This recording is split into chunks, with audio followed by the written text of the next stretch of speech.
बहू हो तो ऐसी। शाम को गर्मी थोड़ी थमी तो मैं पड़ोस में जाकर रुचि के पास बैठ गई। उसकी सासू माँ कई दिनों से बीमार है। सोचा खबर भी ले आऊं और बैठ भी जाऊं। मेरे बैठे बैठे उसकी तीनों देवरानियां भी आ गई। अम्मा जी कैसी हैं, शिष्टाचार बस पूछकर इत्मीनान से चाय पानी पीने लगी। फिर एक एक करके अम्मा जी की बातें होने लगी, सिर्फ शिकायतें। जब मैं आई तो अम्मा जी ऐसा कहा वैसा कहा, ये किया वो किया।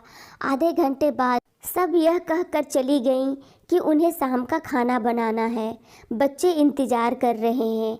कोई भी अम्मा जी की कमरे तक भी ना गया। उनके जाने के बाद मैं रुचि से पूछ बैठी, रुचि अम्मा जी आज 1 साल से बीमार है और तेरे पास ही है। तेरे मन में नहीं आता कि कोई और भी रखे या इनका काम करे? माँ तो सबकी है। उसका उत्तर सुनकर मैं तो जड़ सी हो गई। वह बोली, बहन जी मेरी सास 7 बच्चों की माँ है। अपने बच्चों को पालने में, उनको अच्छी ज़िंदगी देने में कभी भी अपने सुख की परवाह नहीं की। सबकी अच्छी तरह से परवरिश की। ये जो आप देख रही हैं, मेरा घर, पति, बेटा, शानो शौकत सब मेरी सासू जी की ही देन है। अपनी अपनी समझ है। मैं तो सोचती हूँ इन्हें क्या क्या खिला पिला दूँ, कितना सुख दूँ। मेरे बेटे बेटी अपनी दादी माँ के पास सुबह शाम बैठते हैं। उन्हें देखकर वो मुस्कुराती हैं। अपने कमज़ोर हाथों से वे उनका माथा, चेहरा और शरीर सहलाकर उन्हें भी जी भरकर दुआएं देती हैं।